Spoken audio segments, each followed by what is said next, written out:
Welcome to Bunch Formation, the newest college football podcast. I am Chris Vanini, and I just survived another North Texas thunderstorm. He is David Ubben. He is done covering college baseball for the year after one brief appearance. David, what's going on, man? Not much. We avoided parenting calamity. I appreciate the messages of support that you guys have been there. We're doing better though. We've survived. No more flat tires. But we're doing okay. So I'll take Good. that. I'll take that. We are going to talk major changes coming to college football and what you fans actually should care about with the House settlement. We're going to talk to our colleague Antonio Morales about the College Football 26 video game teams we are most excited to play with, some of whom some of us have played with so far. Got a few things, quick updates from the previous show. Need to issue a correction. I think we said Pena, the wide receiver from Syracuse, went to Miami. He didn't go to Miami. He went to Penn State. He just was involved with Miami. We regret the error. I got an update from my wife on what I am listed in her phone. We got a lot of feedback on the phone. Tough look for you. And I said if my full name was in my wife's phone, I would be offended by it because she is not in mine. I just have one name. Turns out both my first and last name are in her phone. I'm not happy with it. But to be fair, she also did the same with her siblings, which I do not either. I'm a first name guy with the siblings, with the significant other. But we got a lot of feedback on it. Sounds like a wise woman. Although I should note, Chris, I do have 5 siblings. Does that change your opinion of this at all? Do any of them have the same name? Let's see.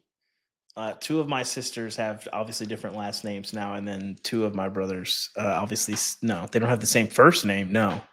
Okay. Well, yeah, your situation is a little bit different. That's all understandable. Right. That's okay. Right. That's okay. If you guys haven't checked out the show notes, we have timestamps in there now. If you want to jump ahead or jump back to other parts of the show, please send emails to bunchformationpod@gmail.com for all the feedback. We're getting a lot of mailbag questions there, which we will get to. We're Bunch Formation on pretty much all the social media. We're also on YouTube doing the videos. If you guys didn't know, you could see Ubben wearing his vintage All-American t-shirt right now. That thing is fitting you incredible, by the way. Like, that is exactly how a t-shirt is supposed to look. Proper dimensions and everything. What can I say? Chiseled physique. Back in the day, the All-American, the original name for the Athletic College Football 2017. What, that lasted like a year or so? I was freelancing that year. I wrote some pretty fun stuff. I wrote about Baby Mangino. I caught up with him. He was a 9-year-old. Yep. That was a fun story. Yeah, that was a fun year. So. And we named our All-American team the All-Americans All-America team. It was very confusing. That is partly why we changed the name. Please give us a review if on Apple Podcasts or wherever you're listening to it. Anything with a 5-star, we will read on the show. And we got a couple of them. Couple quick ones from TJSAP 2002 says, all caps, booyah. Don't know if that's a shout out to Stuart Scott, but appreciate that. Does Gen Z know Stu Scott? Probably. That's a good question. I'm scared to meet the kids who don't know what Stuart Scott was all about. You feel like his calls would be something that could be brought back on TikTok, you know? Yeah, probably. Cooler than the other side of the pillow. Just iconic all kind of in his day, no question. And then obviously like still a lasting, I mean, when you think Sports Center, it's him and Kenny Mayne. Those are like the guys with maybe a slice of Rich Eisen in there also. Depends which generation you were. Yeah, the Dan Patrick era was a little before my time as well. Got another review from @EJ Pern. Says, hey, I think it's EJ Alpern, I think. Sorry. EJ Alpern. Thanks for the catch. It was all lowercase, so it was hard to tell. Yeah. Hey, Dave and Chris, really glad you guys are back on. So far, I've been loving the video game content. We know you are. We see the numbers. That's why we're doing some more of it, and we will continue to up until the game's release. EJ says, I just wanted to say that Power Hour, Football and Grits, and all the old athletic pods are why Alex and I were inspired to do our own podcast, Working on the Dad Pod. In fact, Alex and I were inspired to do our own pod. Would love to invite Dave on the show about parenting, sports, and staying healthy amongst the crazy. Chris, if you would like to gain a little weight, you can come too. That is fair. I'd love to go on this pod. This sounds like a very fun pod. That's like relatable content right there. So hit us up, shoot me an email, dubin@theathletic.com. Let's set it up. Let's do it, Chris. Let's do it. If you are a parent, you connect with every parent on those topics. I'm not a parent, but I recognize this. I know what I don't know, and I know you guys know a lot more than me. So check out that pod. Maybe Dave can get on that show. And one last review from Barry, Texas. I'm happy that you guys are back to podcasting. Great show. Thanks again, everybody who is following along. We did the Reddit AMA last week. We got some questions. That's fun. Is Until Saturday done? Again, from our perspective, pretty much yes. The company doesn't really have plans for it, but they we're nice enough to let us do our own show on our own feed. So if anybody used to listen to Until Saturday, this is where we're at now. Please let your friends, family, everybody know, subscribe to the show. And with that, we are going to get into the media scrum. That's why I don't read the newspaper, because it's garbage. And Dave, I think you wanted to lead this off. Yes. So we're not gonna bore you on this. I promise. But the House settlement is here. We think college sports are fixed now, right, Chris? And I will say, before we get into this, I think, one thing why I think people think this is boring is people hear House settlement, and I think they think that it's just the House of Representatives talking amongst themselves. So it's a guy named House. That's a guy who, by the way, Grant House, the swimmer Yes. at I think it was at Arizona State. Arizona State, I believe. He's swimming at the U.S. trials this past weekend in Indianapolis, where the he's NCAA is. He's basically the new Ed O'Bannon in terms of the guy who's just shaking everything up. But I think there's like a not insignificant portion of people who read House settlement and just think that this is something that the House of Representatives cooked up or something, and that's just not the case. Anyway, so Chris, college sports, we fixed everything, right? Is that right? Yeah. So we I think we said on the first show we weren't going to talk about this topic all the time, and this might be the only time we go into it because it was boring for a while, and there was stuff out there that didn't happen, and so we just wanted to lay it out here. Here's what's happening and how it's going to matter for your team and you as a fan. You may or may not because it actually happened. It finalized. It did happen officially. Late Friday, the settlement got approved. So now that is happening. Revenue sharing, NIL clearinghouse, all that stuff. So what was it? It was a two-part settlement. It's a multi-billion-dollar settlement. It's a mix of back pay to athletes who couldn't make NIL money. I think it goes back like 5 years. Mm-hmm. And it's a framework for everything moving forward. They had to settle this because if they went to trial, it was going to cost like several billions of dollars if the NCAA lost. And so they tried to use this opportunity to both settle the past and maybe the future. Here are the basics. Schools will have a cap of about $21 million that will kind of increase annually to distribute to athletes. Most schools, at least the Power 4 schools, plan to put about 15 million of that into football.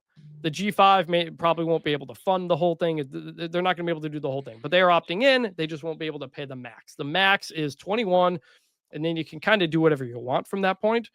And it leads a lot of college athletes to basically saying, "Tell them to bring me my money." Yeah.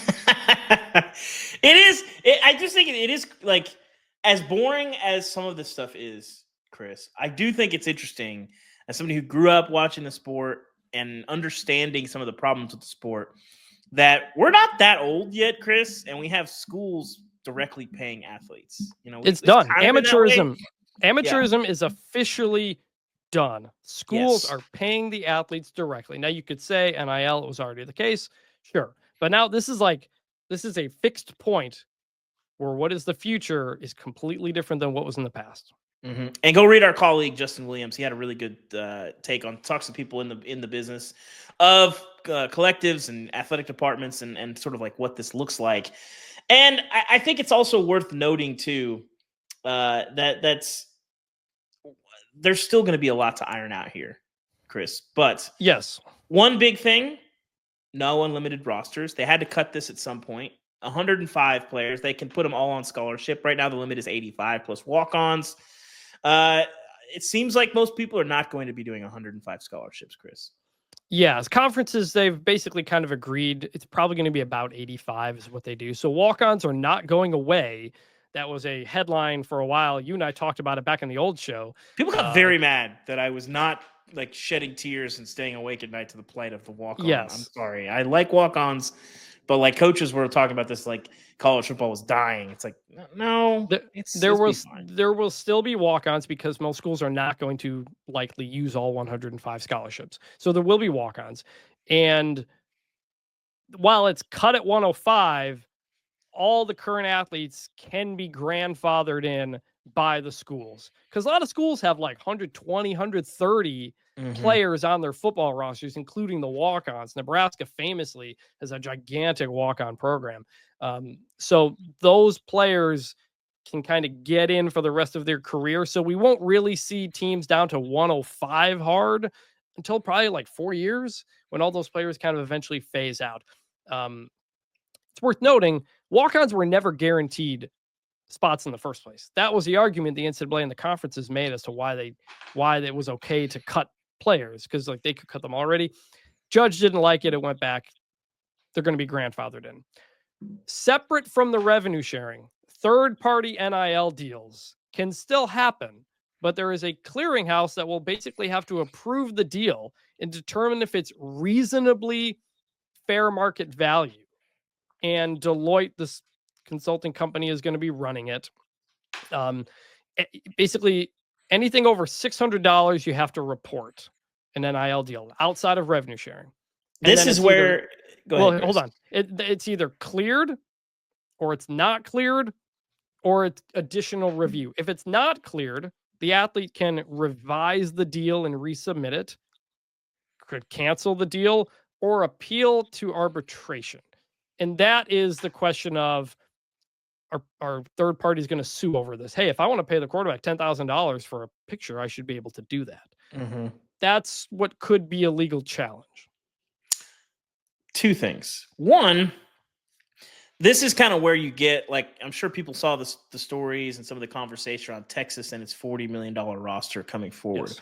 Yep. Because you have that 20 million, that 15 million probably directed toward football. And then if you've got 20 million committed in your NIL, your collective, then maybe you boost that coming in.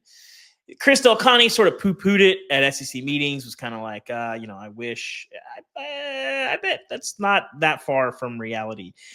Secondly, on this, Chris, there's a rather large loophole that we are still wrestling with in the wake of the settlement, which is that there's one way around the horrifically named NIL Go, which is not hosting the new season of Ted Lasso. It is that you can just not tell them. Yes.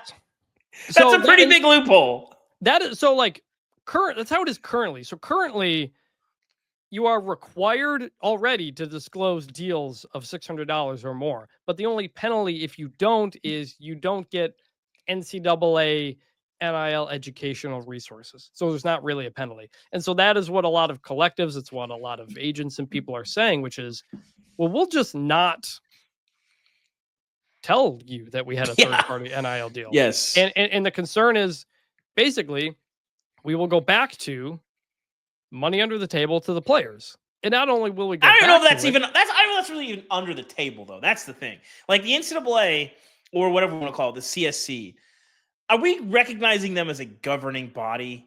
Because I don't know, like, well, they're there, but I don't know that I'm going to call them like they're not going to be subpoenaing tax returns, and like they're still paying taxes on this. So I get the connotation of under the table, but it's not really under the table.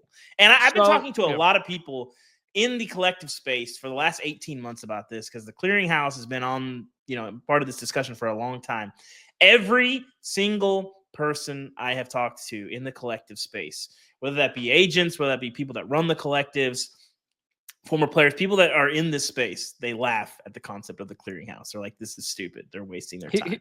Here's a quote from Justin Williams, our colleague, from a personnel director. Quote, if you tell a booster or business owner they can't give a star player $2 million, there will be lawsuits. There's no enforcing this. Fair market value. F Deloitte. This is going to get even crazier. I don't even think it's going to get that crazy. I think it's just going to be business as usual. And I still think the budgets will continue to rise a little bit because I don't.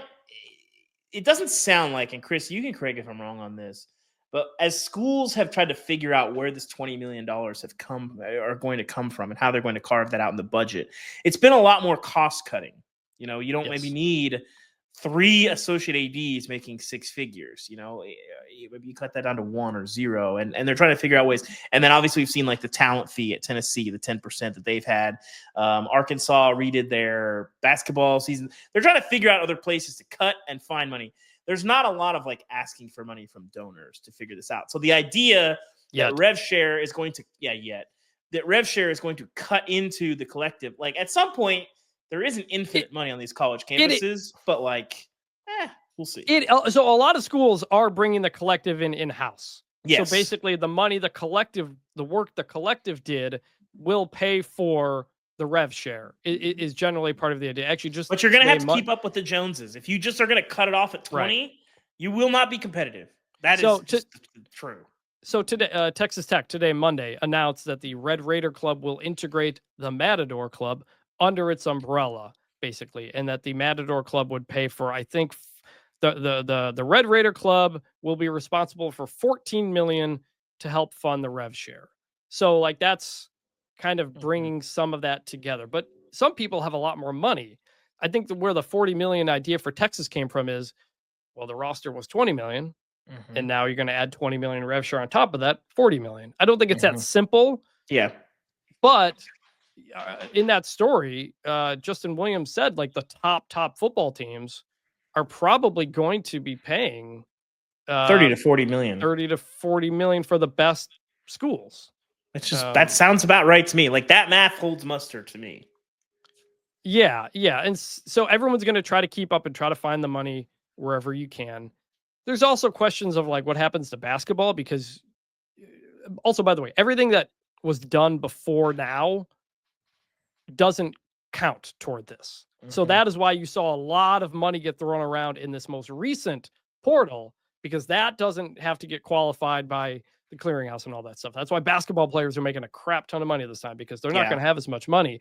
A lot of inflated value this time around. So that is the theory. I mean, look, I was talking with an AD about a month or two ago, and they were like, we'll have a $20.5 million cap, and everybody will be playing by the same rules. And I was like, I'm sure you would love to believe that. I was like, are you sure? What happens? What's to stop Ohio State from spending more? Well, there's not really an answer. They just wouldn't do that, right? They wouldn't. So the other big part of this is, how do you enforce it? How are you going to enforce any of this? And that is the Collegiate Sports Commission, which hired Brian Seeley from Major League Baseball to be its CEO. He was the VP of investigations there. Our colleague Ralph Russo has a great story in The Athletic about him.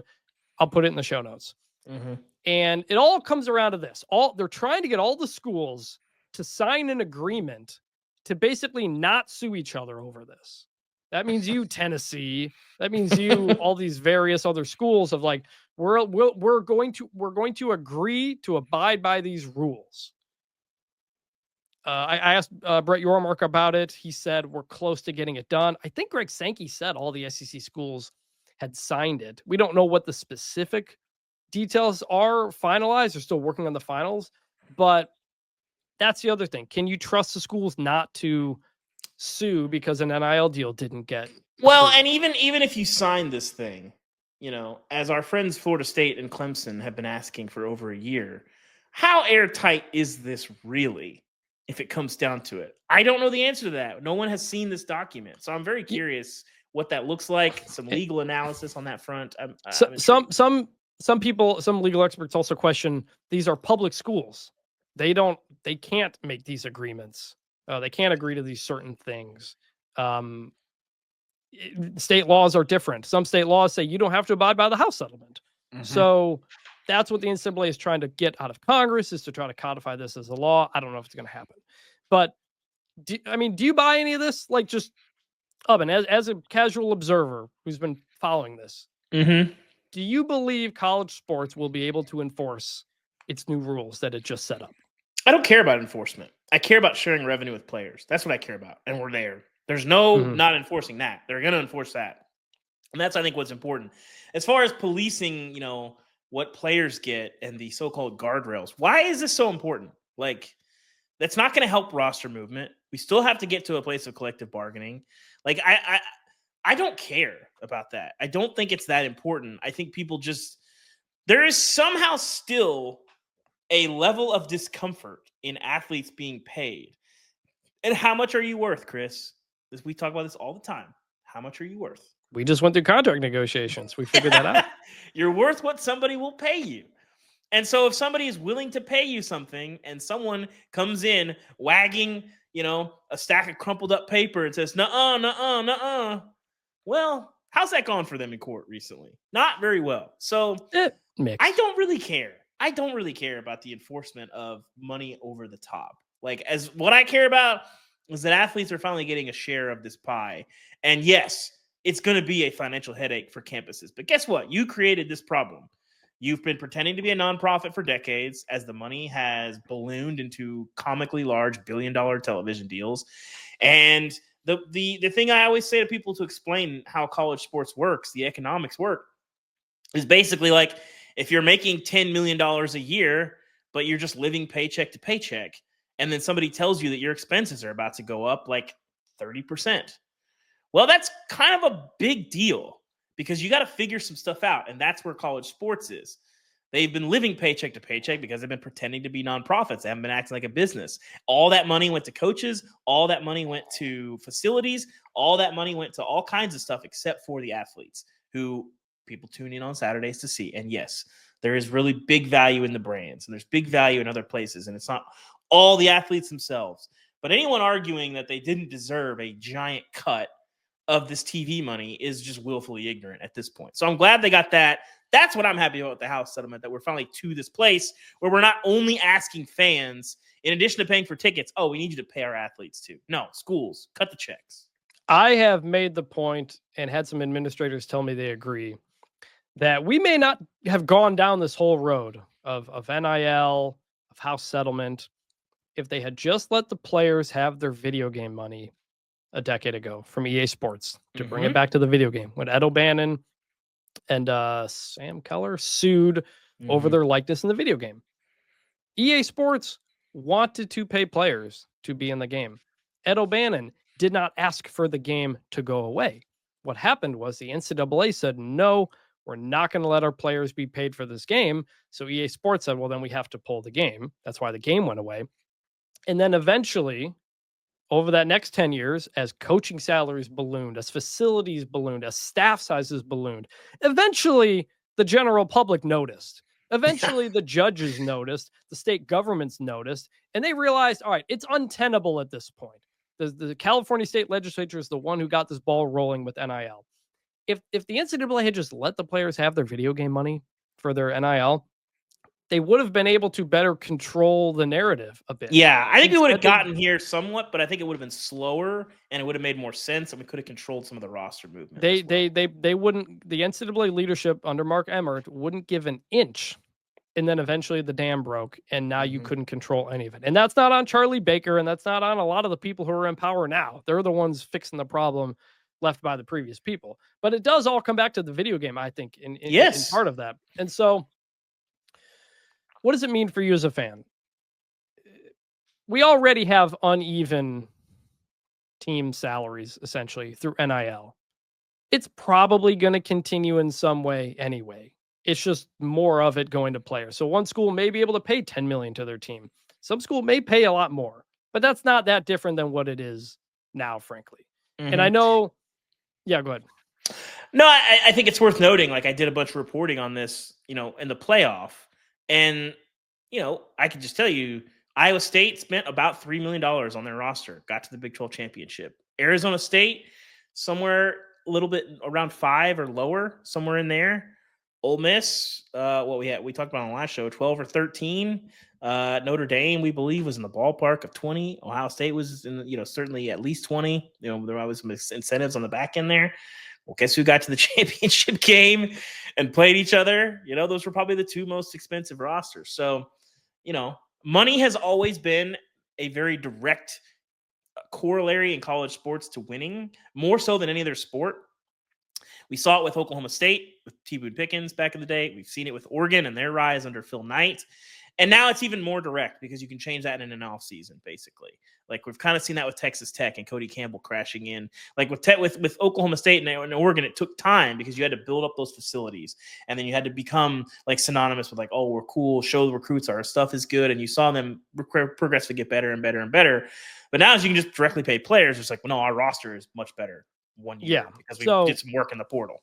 Yeah, so Iowa State will be paying a lot more, but also the top schools will also be paying more, essentially. So a lot of people are trying to find where the money's going to come from. I think it's going to be harder for a lot of schools to get to that $15-20 million than we think, like in Iowa State, like in Arizona, stuff like that. Like your Texases and your Ohio States are going to be able to spend more. And I do think there is concern from fans that this is going to make the richest schools even better, the poorer schools even just continue that divide of the haves and the have-nots. And I don't think there's anything you can really do about it at this point. And so let me ask you this. So a lot of reaction to the House settlement of people saying college football has gone to hell. This is why I hate it. All these types of things. They're going to spend $40 million on a roster. We'll see y'all on Saturday this fall. do you care about that, or do you think that's real, or what? No, I mean, we always hear people boycotting the NFL for various reasons, and then the NFL sets like TV rating, issues.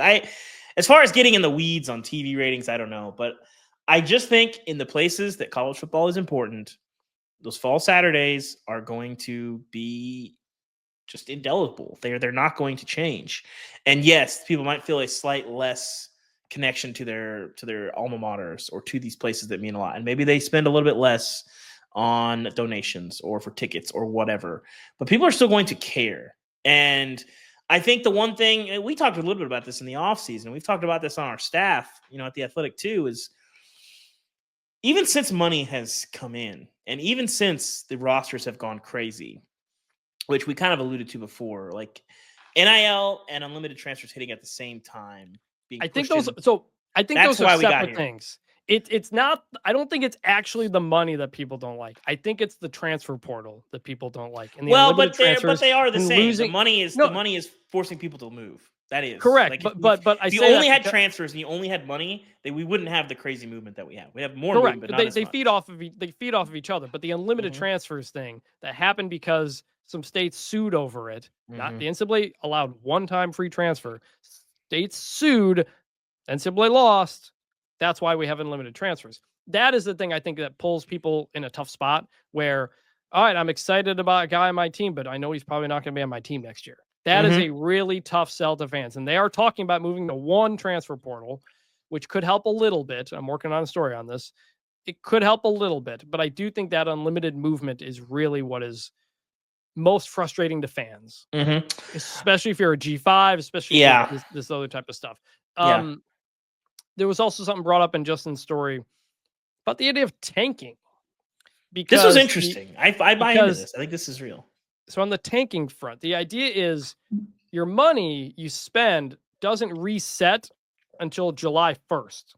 So if you spend all your money on your team that fall, you technically don't have money available for the portal when it opens. And so the theory that Justin, talking to some personnel directors, said is maybe schools, if they think they're not a great team, they won't spend as much money, save it for the next cycle in the portal. And I tweeted this, and the tanking thing, it kind of blew out of control more than I expected. It is interesting. It's also not actually that different than what we already have, where boosters may not like a coach or may not like a team, and they'll just hold their money and wait for the coach to get fired and use it on the next one. But it does open up ideas, and people really didn't like this idea. And I understand why you wouldn't like the idea of tanking. But it is money you're going to spend anyway. It's not necessarily like you're the Cincinnati Reds and you don't spend any money, with a bad owner or something. So there's that. Yeah. So to my original point, I think ultimately, Chris, you and I have gotten to campuses a lot. last year we went to games. I went to games at LSU, at Texas A&M, Tennessee, at Arkansas, Colorado, Nebraska, the SEC championship, Ohio State. I went to games in a lot of different places. Feels the same. Feels the exact same. It has not changed meaningfully in the last 10, 15, 20 years. This isn't related to this topic, but a place I do think it is different is a Washington State and an Oregon State. Yes. And these places that are going to get left behind potentially in the next round of realignment 5-7 years from now, that is a real concern for fans. Do Saturdays feel the same? If you're at the Power 4 level, yes. Do they feel the same at the Group of 5 level? Not necessarily if you're worried about losing your great players every single season. And then if you've been hurt in conference realignment, then you're in a really tough spot because you're not playing all your rivals, all the teams you know. And so that is a tough spot. But that's a little bit separate from what this House settlement is, which is ultimately, they believe, the first step toward getting something done. I'm not going to go into Congress and what they may or may not do.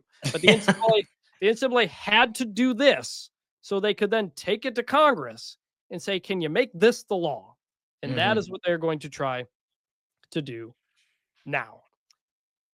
Anything else on this topic, or do we want to move on? We can move on. I mean, next step has to be getting the rosters under control. I mean, that's what it is. I mean, that is the existential. I mean, well, realignment is number one existential threat in college football and college sports. But the player movement, I think, is number two. And I don't know that it's fair to call it an existential threat, but it is a threat that is really taking a lot of wind out of the sails. Like, that's the most frequent complaint. I think in as you look in the future, you mentioned it, whatever the future of realignment looks like is dark for some places. But the player movement stuff at every single level, where you have people, making bids on your quarterback, and you got guys, being tampered with, like going into the playoff and all this different stuff. That's not good for the game. And there's a reason why no other pro sport operates that way. It doesn't make sense. A lot of this is calendar driven. I think people that don't really understand college football are always like, why does this thing make no sense? Well, it's because it operates around the academic calendar, and college football is simultaneously conducting its draft, its free agency, and its postseason all in December. Yes. And that is what it is. One other bit of news here. TNT Sports is adding to its college football playoff broadcasts. So if you remember, TNT had 2 first-round games last season. They have 2 first-round games this coming season. And then from 2026 to 28, they will also have 2 quarterfinals. And then, as me and some others reported last week, they're now also going to have a semifinal. So they will have almost potentially half the playoff, depending on, we don't know what the playoff's going to look like exactly. But TNT jumping into more college sports after it lost the NBA. I find this interesting. I find it interesting that ESPN is selling it. I didn't catch the TNT broadcast last year because I was at Penn State SMU, which was the broadcast. Do you have any thoughts on this or reaction to it? No, they rented Joe Test, didn't they? I think I didn't. Again, I think Dave Pasch might have done the Penn State. I didn't. SMU all I'll say, and this is probably a compliment to TNT that might sound like an insult, I didn't notice any real difference, which is a far cry from the days that Fox used to have no college football, and then they get all the BCS bowls, and those broadcasts were atrocious. Those were terrible. Every single time anybody did anything, you got to get 80 band shots. Like, it was crazy how bad the production was on those Fox BCS games because they wouldn't do any college football all year long, and then they got all the BCS games. That made no sense. I did not feel that with TNT. What was the difference that you noticed? ESPN produced the games. Okay. Well, that probably explains why it felt very similar. Yes. ESPN produced the games. They staffed the games. They just put the TNT branding on it. That is going to be the case moving forward in these games. I talked with some people involved. So it will be TNT, but it's going to feel just like ESPN. But I find it interesting because, back when they were negotiating this contract, Kevin Warren, the Big Ten commissioner, he wanted multiple partners, just like the NFL does. You got Fox, you got CBS, NBC, whatever. They talked to a lot of different partners. Then eventually Kevin Warren leaves, and they didn't get the bids they were hoping for. And that is why ESPN got all of it, because ESPN had by far the best bid. Now there's kind of mixed reporting on whether or not ESPN always planned to sublicense the games or not. I think they said publicly they didn't, but reportedly they did. So anyway, you're going to have more of those games on cable, which is interesting because they're going to put more of it on ABC moving forward in the next contract because you've got this big broadcast network. It's always confined to ESPN. That's going to help the ratings. Yes. Put it on ABC. But you're also going to have it on TNT, which is like kind of lower on your cable package. So I don't know. I think TNT, I mean, I would imagine that the households is probably similar to ESPN. They're in that 80 million range, something like that. And like, I think as people go, I mean, I don't know what the percentages are, people that have cable, but like, you know, I think the YouTube TV, Hulu Live people are, you know, going strong at this point. And the channels are like irrelevant. Like my YouTube TV knows me pretty well. No free ads, but like if I boot up the app, like I don't have to go very far. Like generally the thing that I'm looking for is on my homepage. Like it knows me pretty well. If there's any college football on anywhere, that's like the very first thing. And I'm like, oh, Max on, you know, ESPN2, and I got Sunbelt on CBS SN. Like I want to watch the split screen of that. It's Tuesday night, and they just put the girls to bed. So like we're gonna watch a little bit of that. So yeah, YouTube TV, please reach out about advertising on the show. Please do. Bunch Formation Pod. If you want to dedicate a Bunch Formation channel, maybe on the thing, like whatever you want to do, we're open. Hit us up. Bunch Formation Pod at gmail.com. And with that, it's time to talk into the video game. We're going to bring on Antonio Morales and talk about the teams that we are most excited to play for in the game.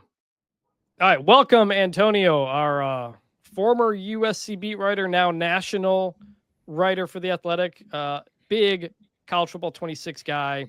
And we're going to talk about the teams we're most excited to play with in college football 26, some of whom some of us have played with. I did down in EA Sports, and there was maybe something else that has happened over the weekend that allowed some people to play the game.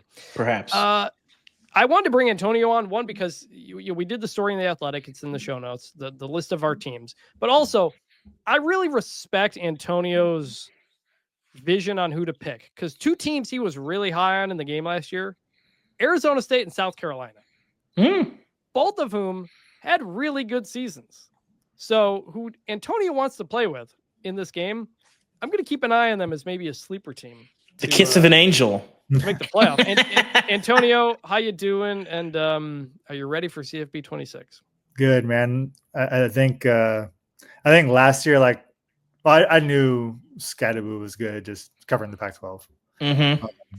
I think South Carolina was more of like, let me see who some of the fastest players are at like every position and go through the rosters. Yeah. Obviously, there's Nick Harbor, but like the tight end was really fast, and Sellers and Rocket Sanders is just like a good running back. So that's how I kind of sorted, like, just let me put the speed sorter on like quarterback, running back, tight end, receiver, and see who we get to play with. So that's kind of how I settled on South Carolina last year. I'm looking forward to doing that again in a couple of weeks. Speed kills, and some of us play with Kansas State. All right, we each got 5 teams here. Antonio, you go first. Who you looking forward to playing with? Florida. I played with them a lot last year. Like once the season rolled around and I was playing online, I played, like, I feel like when I got to Heisman level, it was mainly because Florida helped carry me there. The offensive line solid, like the formations are good, the pistol formations, and just like I feel like I got a lot of people just off balance with the pistol formations and just running the opposite way of where the strength of the formation was. Jaden Ball's a really good running back. I'd always sub him in. DJ Lagway obviously can make every throw, but he's a plus in the run game too. So, and the defensive line isn't bad. And I know people will be like, you play with defensive line in video games, but yeah, I play with the edge rushers. That's weird. That's weird. I don't endorse that, just for the record, but I mean, that's the quickest way to disrupt the quarterback, man. You just got to get I respect it. I don't endorse it. This is a lurking podcast only. And so, yeah. And so their defensive line's good. So they have like all the ingredients I want for a team I want to play with. Good quarterback. Obviously the receivers aren't that great, but if you're just running the ball in 3-minute quarters, then you're fine. Antonio, I have a question for you on playing with defensive line. Let me run you through a scenario, okay? So let's say you line up as an edge rusher. You maybe scoot a little wider than you're supposed to, okay?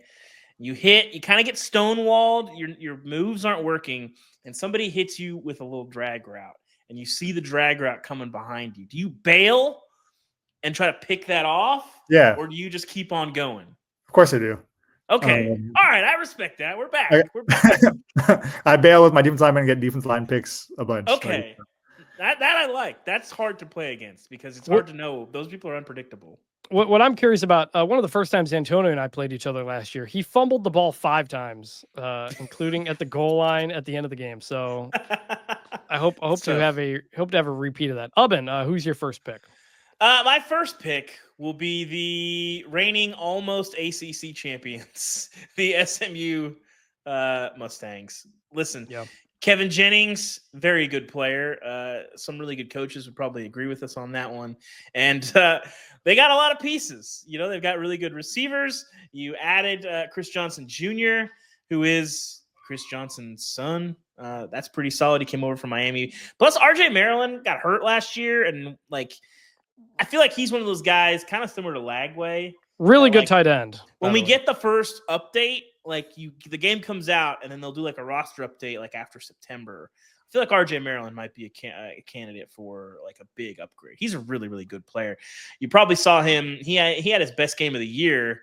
That first weird game against Nevada where SMU ends the season in the playoff, began the season barely beating a not very good Nevada team. So, and RJ Maryland was a big reason why they survived that. But SMU, Kevin Jennings, we're gonna ride, baby. Some good skill position talent there.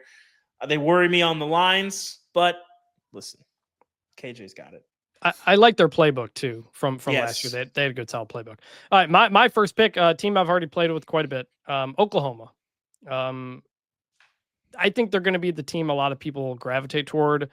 You're going to have John Mateer, dual threat quarterback.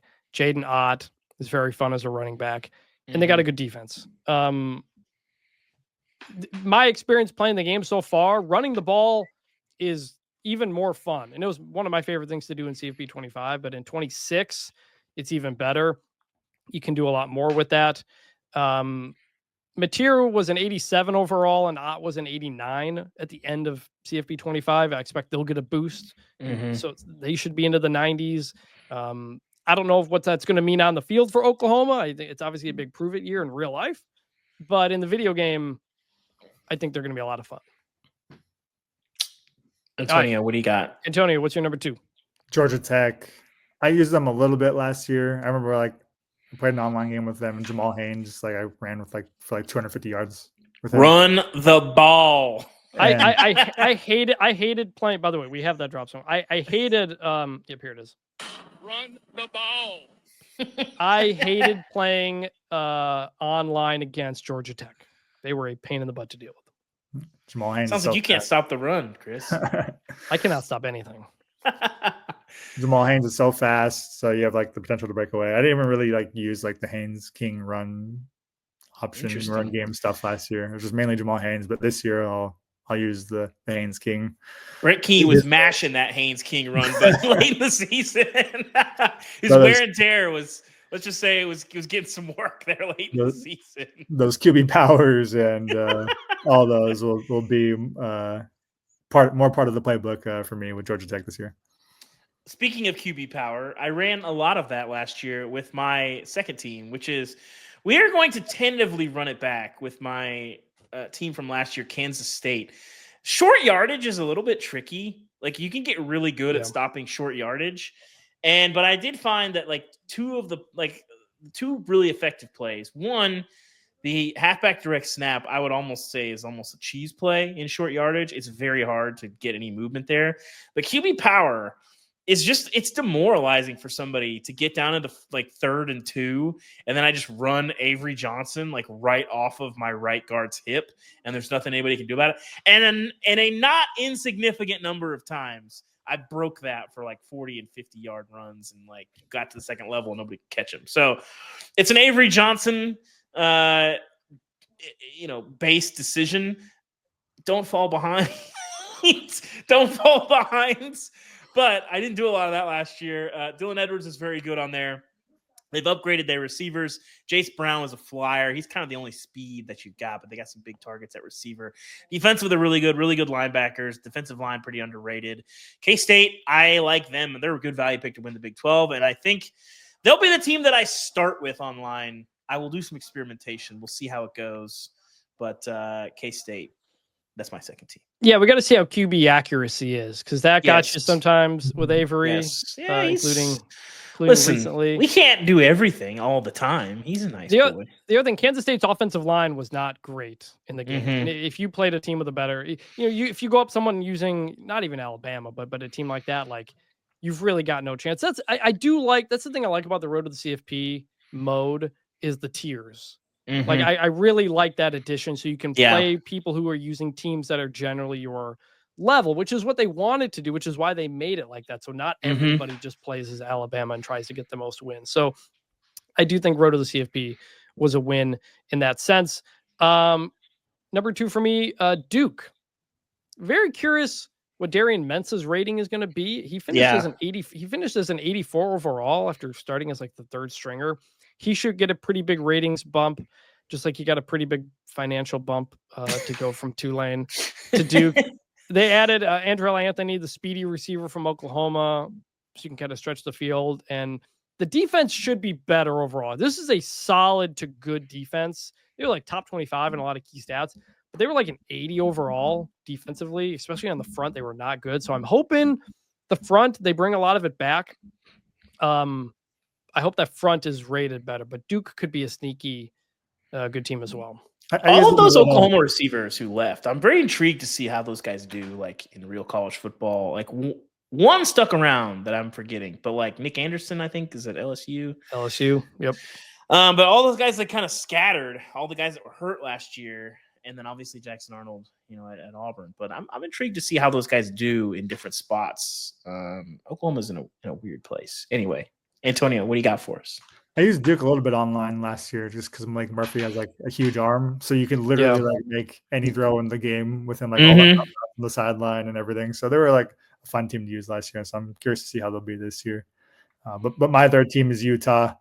I'm a big Devin Dampier guy, and the defense is going to be good too. So new playbook, which should be a little bit more creative than last year's. So I just think the mix of the running game and the offensive line is good. They'll have 2 of the best tackles in college football this year. So you have good players to run behind, a good quarterback to run with, and a good defense. So I think they're going to be fun to use, and a lot more people will find out about Devin Dampier through the video. Very much so. I'm with you on Dampier. Antonio, my next team, second verse, same as the first, speed kills, and South Carolina. So as somebody who played a lot with Kansas State, I would hit some vertical plays, but like I think my longest pass play without a bust was like 15 yards. It's tough, okay? Yeah. Meanwhile, I'll grind you out, and it is what it is. That's how I play. South Carolina, 3 receivers with 92 speed or above, including obviously Nick Harbor, 6'5", 235, 99 speed, 99 acceleration. No reason to believe that he will get dipped last year. He's a freakish athlete. Not that great at actual college football. 26 catches for 376 last year, but still, like, he's a track guy. He's unbelievable. And then obviously the Norris Sellers, only an 82 last year. He's going to be getting a bump. Dylan Stewart, they kept him, who's an 87 last year. I'm sure he'll be getting a bump. He's a first round pick. Do you think they're going to add the Dylan Stewart machine gun to the face celebration? I think the clearinghouse vetoed that addition to the game. I think they said that one was needed for additional review, and they deemed it inappropriate. But yeah, I feel like the machine gun to the face celebration they might have saved that one for CFB27. But hey, what can I say? We'll see. They've added some new touchdown celebrations, so I'm intrigued to see some of those in action. I was a big gritty guy last year. I'm not proud of it, but there weren't a ton of options. And Avery Johnson in the middle of Kansas doing the gritty on LSU players in an online game, I appreciated the irony of it, so I rolled with it. How often did you use Colorado last year, Evan? Not really that much at all, because their line was not very good. It was better than it should have been. Like, when I played them, I'd be like, oh, we're just going to eat you up. And that's not necessarily true. I will say, like, because of that, I didn't see a ton of really good people play with them online. But the people that were good, like, I think because their team was not that great, we will not appreciate how good Travis Hunter was on that video game. The dude was ridiculous. Like, catches everything, runs down everybody. I hope his wear and tear rating was like he just basically runs forever, because that was pretty realistic. But I would play him, and it was just so annoying because he made plays everywhere. So I don't think that we will appreciate how good he was on that game, because I don't think that many people play Colorado. I didn't play as them very much last year. So, like, Ubben, you and I did that story a couple years ago. We did the all-time EA Sports team, like the best guys at every position. Would you have put him on that team? Video game Travis Hunter? I'd have to see him more. I just know that every time I went up against them, it was very annoying, and he was so good, and people knew how to use him. Not that big of a factor defensively as much. Like, you generally wouldn't throw at him. I mean, part of it because I run the ball so much that I didn't deal with that. But, like, if you broke – I can't tell you how many times, like, I would play against Colorado, and I'd break a run, and I'd think I was home free, and then here comes Travis, like, tracking me down. Like, I don't know what his speed rating even was, but it had, like, 97, 98 or something like that. It was ridiculous. Very annoying player to play against. So he'd probably be close, I would think. Also, by the way, remember, EA got a lot of flack for the Colorado ratings last year. Yeah, that aged well. They won 9 games. I think won 9 games. They were like a top 15 team coming off of a 4-win season, and they got absolutely blasted when those ratings came out. But hey, pretty good. I think wasn't Shador and Carson Beck, I think, were the highest rated quarterbacks at launch. That probably weirdly enough, sounds right. The Shador one is the one that held up better, actually, which is kind of funny. And I will say it's crazy that Colorado got their own custom celebration in the game. If you're not aware, if you're not a player, I don't know why you'd be listening to this, but the Shador watch celebration you can only do if you score a touchdown with a Colorado player. And man, it is frustrating when you go online and you get scored up by Colorado. They hit you with the Shador because you don't see it very often. And then when you do see it and you just give up a score, like, it's low key infuriating. So shout out to EA adding that custom celebration. They need more of those, honestly, like stuff that only certain guys or certain teams can do. Like a machine gun to the face. Yeah, she got to the face. I don't know how many. I mean, obviously, like the one that jumps out would be like the Johnny Money. We need to bring the money celebration back in general, but only for Texas A&M. Texas A&M has the gig 'em. I feel like they didn't really embrace enough of the Texas call signs, but we need more of the exclusive celebrations. There are more. Like I've seen them. I couldn't tell you what they may have. I think I think they listed a lot of them off, but I didn't write them all down because I honestly didn't care. Yeah, that much. If you go into the game, it's like on FIFA. There's a list of all of them, and you can look and see how to do them. And so I'll usually when I first get the game, I'll kind of take a peek at it, and then I just find the ones that I like, and then I usually spam those when I score. But yeah. All right. Another team for me, Oregon, who I did play with. A lot of the attention will be on Dante Moore. We don't totally know how he's going to look. I actually like this because Dante Moore was an 81 overall, 79 speed last year. So, like, not great, but you expect a bump. The reason I love Oregon is actually because of Mekhi Hughes, the running back who came from Tulane. He was a 92 overall to finish College Football 25. Weirdly enough, my first play as Oregon, when I tested out the game, he got hurt on the first play. So that was annoying. And I do various testing modes I've had. Injuries have been higher than I would like, but maybe it's just a bit early. But also Dylan Thieneman, the safety who transferred from Purdue, he was a 90 overall. I grabbed a pick with him. He will be fun to play with and roam around. And the defensive front is good again. So I think Oregon has a lot of those key pieces you want. And Evan Stewart is not injured in real life in the game, so he will be available. Yeah, that was a huge bummer. We didn't hit on that in the show. That sucks, man. Like, he just can't. Yeah, we don't know yet. He said a very ominous tweet that was like, sorry. Yeah, it sounds like a knee injury, but it's unclear if it's a little bit or all season. We don't know, but hopefully it's not too bad. But he'll be fun in the video game as well. Yeah. Antonio, what is your fourth one? Staying in the Pacific Northwest with Damon Williams and Washington. This is just like all in on Damon Williams. This is a good pick. You've been listening to our Jed Fish episode. And then him being just super fun to play with, and just being explosive and just being able to run around and make plays happen. I also like Jonah Coleman, the running back, a lot. When he was at Arizona and at Washington, Washington's line wasn't that great last year, but Jonah Coleman was still really good. So it's basically buying stock on these two guys, just being entertainment and fun to play with. One thing people don't feels do like enough on the game is if you have like a 92 guard or a 92 tackle, run behind the guy. Like I don't like it goes great for you. Trust me. Like I feel like not enough people like look at the ratings of their offensive line. Run behind your best offensive lineman. Guys do it in the college game all the time. You should do it on the game. This also feels like a pick where you're kind of banking on that ratings upgrade, because Ben Williams probably not going to have that high of a rating yet. But if he starts off the season red hot, he gets that boost. I can see him going from like a 79 to like an 87 in the first update. So we'll see.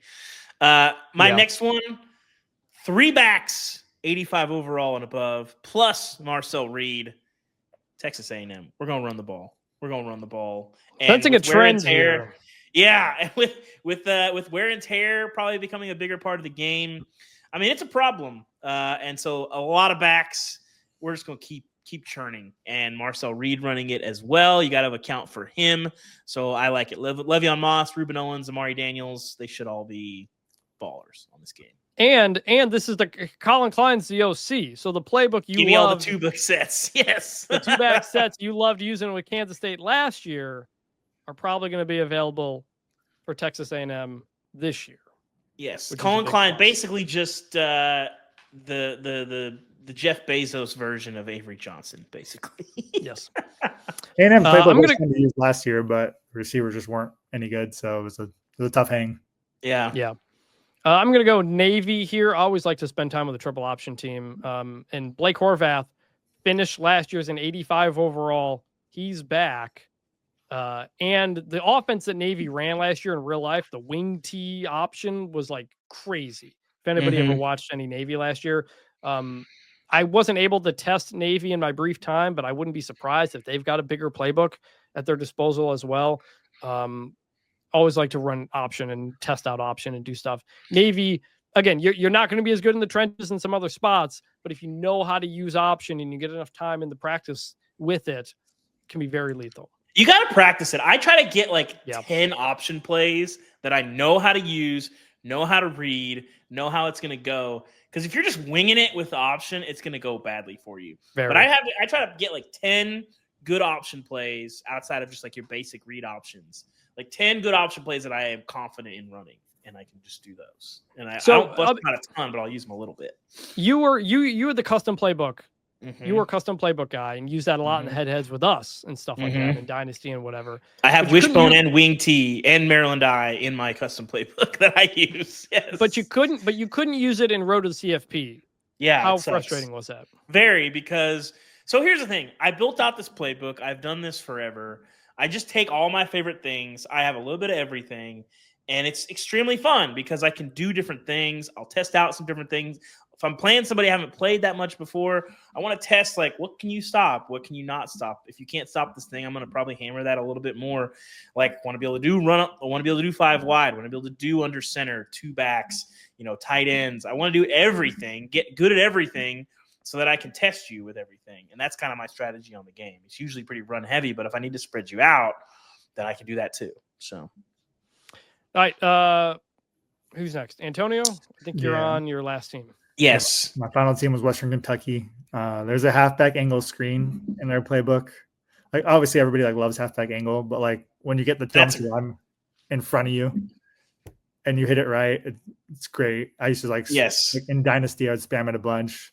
It's in the Bama playbook from last year. It is nasty. Yeah. And so I think whenever I started a Dynasty last year, my head coach would always have the Western Kentucky playbook. This is more of a playbook selection than a personnel based one. But Western Kentucky always has a pretty productive offense. I know last year they dropped off a little, but they usually have a pretty productive offense, and their systems kind of held up over the past few years. So this is more of a playbook pick. What's interesting though is that they're doing what they did a couple years ago with Houston Baptist when they brought in the Mhm. OC and Bailey Zappi, the quarterback and wide receiver. They brought in the offensive coordinator and quarterback from Abilene Christian.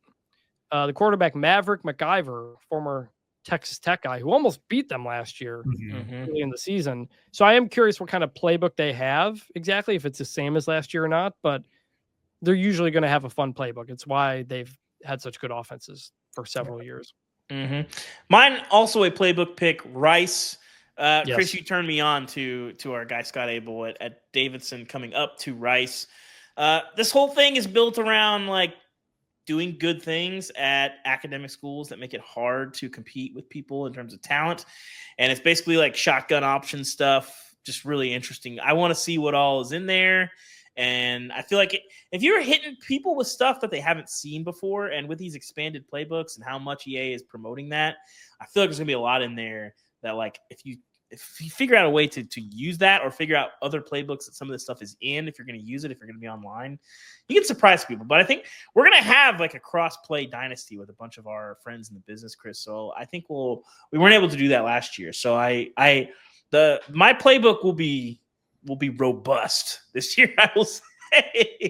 Yes, I did play with Rice. They do have a ton of different option stuff. This is, again, it's one of those ones you got to like practice it for a while. Yeah. Like when I tested it out a little bit and it wasn't always going great, but I didn't, you got to put in the hours. You got to grind in the weight room, in the practice room to get those types of offenses working. Well, it took me a few months just to figure out the like reverse read option. I still hate it, but at least I got good at it to a point, and I still am not perfect on the reads. Like, and also people are pretty good, especially if you play online. People are good at lying the reads. Like they'll freeze, they'll like man that defensive end. A bunch of Antonio's out here playing defensive end. You leave them unblocked, and they'll freeze. So then when he freezes, you hand it off, and then they dive in, and like then they've screwed the whole read. So I try to, like, if I'm running read option and I know, I'll try to see if I can see an indicator that like whoever the user is controlling is not on the defensive line, because it can screw up the whole thing. So anyway. Yes. My last team here, Iowa. Yes, really, Iowa. They actually had a real solid playbook last year. They just didn't always have, especially the wide receiver personnel to go with it. But they've added South Dakota State quarterback Mark Gronowski. He's coming off a shoulder injury, but video game him should be fine. We don't know what to expect because he wasn't in the game last year as an FCS player. And Caleb Johnson is gone, but I really like this offensive line. They've got some solid running backs. They're a playbook pick, which is weird to say for Iowa, I know, but they had a solid bit. Antonio, I think you were Iowa once we played each other. I played Iowa a bunch last year just because Caleb Johnson. There's a lot of Caleb Johnson like tight end drags, and we had Iowa playing a linebacker at quarterback in Deacon Hill. Mark Gronowski, that's a linebacker name, by the way. Yes. I'm intrigued. I have not really watched him play a ton. I didn't watch a ton of FCS last year. I was a big Tommy, what's his name? Moffitt? What is the name? The Tommy Moffitt, Montana State. Yes. Yep. He's awesome. He did not get drafted, I believe, but he's trying to make something work in the NFL. No, I think he was did. awesome. I thought. Year. Did he? I think I don't know. I think either way, and the he was North fantastic last They got year. drafted no, not Tommy Moffitt. That's the strength coach. Who? What is this kid's name? The Montana State kid. I feel bad, but he was running around. They had the Tommy Malott. ELLOT. Malott. That's right. I was close. I was close. Either way, we just confused him with the famous LSU strength coach. Yeah, I didn't watch a ton of the Dakotas last year. It's tough to watch a ton of FCS during the season. Like once the playoffs get started, I'll try to watch more because it's just like you're able to watch it. But I feel like some of these FCS teams, they should move more like on the midweek game and go head to head with some of these. Like if there's ESPN Plus, like a really good FCS game, I might watch that rather than like a Sun Belt game or something on a Tuesday or a Wednesday. Also, for people who have asked, FCS teams not in the game again. I'm not surprised. Maybe they get there at some point, but you do kind of open up the weird door of if you have the FCS teams, do you do the FCS players, real players? I think they're still kind of working on that. It would be a lot of fun. One thing they did tell us is that the FCS AI should be better, so you shouldn't be getting destroyed by the FCS Midwest quarterback in your dynasty. That sounds like a you problem, Chris. That sounds like it is a me problem. It is a me problem. But they said they noticed that FCS teams were too good, basically. So they tried to fix that. I did not encounter that. last I year. got to tell you. Although, Chris, I also wasn't playing FCS teams because I have self-respect. But maybe that's just me. Well, yeah, when you're trying to, it was early on when you're trying to figure out the controls. One team I tested and didn't love, Michigan. Bryce Underwood was not accurate in the tested version I have. I don't know if that's his final ratings. I don't think the ratings we saw were final. That wasn't the case the year prior. Not everybody was in it, so it may change. But he was really inaccurate, and I didn't love the Michigan playbook either.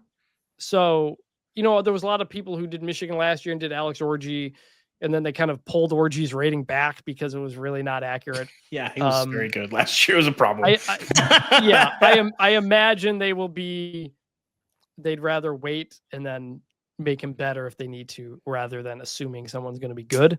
They did put him on the cover, Chris. You heard it here first. Chris Vanini, Bryce Underwood is a bust. When you guys, how much do you guys weigh playbook versus personnel when picking a team? I find myself pretty equal. I'm a big playbook guy. If I don't like your playbook, I can't. You can do a custom playbook or whatever. But I'm talking like road to the CFP. If I don't like your playbook, I like it's like K-State, unusable. what they did. Yeah, I there were a couple teams I can't remember. I mean, I'm also just not going to play with like a top 5 team online. I'm just not going to be that guy.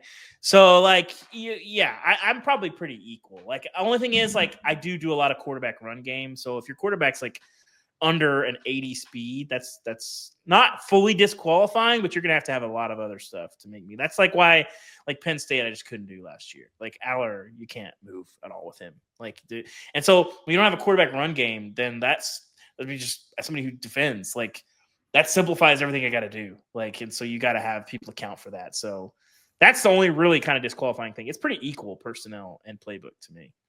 I feel like I lean more towards personnel, and then we'll figure out what plays work from there. Yeah. Well, it should be a lot of fun. We should be able to talk more about more of the game coming up. Some embargoes for Dynasty and Road to Glory are coming up. I don't know when they're going to release player ratings, but that'll be a point of discussion. But we're a month out from the game now. Like, it's already almost here, which is pretty cool. I've jumped back into 25 a bit to compare. I gotta have another child. I was on leave last year, and that time was pretty solid. And then once I got back to like working and having kids, it was tough sledding there for most of the season. Yes. So I know the beta has been out there. Some people have been posting stuff that's there, even though you're not allowed to do that. And so we're not going to say anything. But it's interesting. We will get review copies of the full game. So when that is full, I'm going to save my full thoughts for when I know it's the full game. Yeah. Because things I've tested and done are not the finished product. So I don't want to say this is bad or not bad, because we don't know for sure. There's less beating the clock because the first game got delayed and all that stuff. It's really just fine tuning things this time around. But I'm excited. I love this game, man. Like, every time I jump into College Football 25, I'm like, this is why I love college football. Like, every team's got something different. We listed 15 teams here. There's so many different teams to play with, to enjoy, to follow. It makes me pay attention to the sport more. It's why we love the game. It's why we're glad that it's back. I'm so glad it's back in our lives. I'm so glad. Even though I don't have the time or the energy to play it as much as I did back in the day. Because, like, when this game first came out, like, I'm getting it at Walmart at midnight, and then me and some friends are going to play till like 5 a.m. and then figure out some stuff and then crash. I can't really do that now, but I will play it some. So up and down is Dion mode, no recruiting. Yes. Also, I don't recruit. Well, yeah, we'll talk about that more as we get close to the game. Proper etiquette. I'm a mix. Sometimes I won't do recruiting. Sometimes I will. Do you cheese plays? Do you pick top teams? Well, maybe we'll do an episode later about just like etiquette. That's not a bad idea. We may have to have some updates. We may have to have some updates from the cross-play dynasty. I'm excited about it. I think we're gonna have like a bunch of people, like current, former athletic people playing in this cross-play dynasty. We have a side chat that's only about the game. There's like 9 people in there. I think most people like wanted to play, so we'll see. So that chat is where Sam Kahn told us that Kevin Jennings was the truth. Yes, that's actually true. Well, I think it was week 1. As we were watching, he's like real life Kevin Jennings. He's like, Kevin Jennings is the guy. And we're like, oh no, I think it's Preston Stone. And it's like I'm watching was this. right. It's not going well, and then we just completely discounted SMU after 2 weeks, and they made it to the playoffs. So hey, 12-team playoff. How about it? Yeah. All right, Antonio. All right, Thanks for coming on, man. Thanks, guys. See you, man. All right, thanks, Antonio, for joining us. That's going to be a lot of fun to play a lot of these teams. And we're going to jump to a new segment on the show. It's called Remember Some Guys. What's better than this? Guys being dudes. On this, we're just going to name a former college football player that we remember and be like, remember that guy? Because it's a really complicated segment. Yeah. It's fun. We used to do this all the time just on group chats or Twitter or whatever. Just like name a college football player. Here's just a guy. And so I'm going to go first. Ernest Shazor, safety at Michigan from 2002 to 2004. He was an All-American. I grew up in Michigan. That was right when I was getting into college football. And I just remember in my mind, he was like the prototypical Big Ten safety in the early to mid 2000s. He had a big forced fumble on a big hit on Purdue wide receiver Dorian Bryant. There's another name late in a 16-14 Michigan win to hold on in 2004. That was that period where Purdue couldn't get over the hump. But they did. Do you remember Ernest Shazor at all? No, I have no recollection of him. You were an SEC guy back in the day, and I think Yeah. that kind of goes to your point here. So who do you want to remember on this? My first guy, edition? not an SEC guy, no matter what any future SEC Legends team wants to tell you. Chris, I'm going to put my 30 for 30 voice on. What if I told you there was a 280-pound running back that just dominated people? My guy, Jaworski Lane. He's the king of all guy remembering. He had a brief run in the NFL, but for me, he will always be one of my favorite college football players ever. Played at Texas A&M from 2005 to 2009. Was not drafted, but I mean, the guy, it was Jerome Bettis, like basically the college version, but even better. His weight was kind of all over the place, but he was 250 at Lufkin, Texas when he was a freshman in high school. Was 280 in, I think, his peak year at Texas A&M. Endured a coaching change there, but just they gave it to the man in short yardage. I have saw so many guys that just would bounce off of him, jump on him. It was like Spike and Little Giants. Yes. Very similar vibes to watching Jaworski Lane run the ball. Just fantastic. And for whatever reason, like, we haven't seen very many of those guys in college football since. And I am sad because there's a time and a place. And in a world of Tavon Austins, be a Jaworski Lane. That's all I have to say. Yeah, we got to bring back the big running back. So, all right, let us know who you remember or who you want us to remember. Give your own nominations. We're going to try to do this every show. Just have some fun. Just remember that guy. Yeah, just guys that when you think of them, you think they're college football guys. They're not guys. They're not number one pick, became an NFL star type. Calvin Johnson is not eligible for remembering. It's a guy you remember just for college football. I think it's gonna be a lot of fun. I think if I was ranking my maybe 10 favorite players in the history of college football, Jaworski would be on that list for sure. For sure. Yeah. The 12th and the 13th man. Yes. That is going to do it here on the show. Again, please leave a 5-star review. We'll read it on the show. bunchformationpod@gmail.com to share any feedback you have about the show. We're going to talk more about the video game as we get closer and more stuff is out of the embargo and able to be said. So thanks again, everybody listening. We will be back later in this week. So for David Ubben, I'm Chris Vanini. We will talk to you in the next one.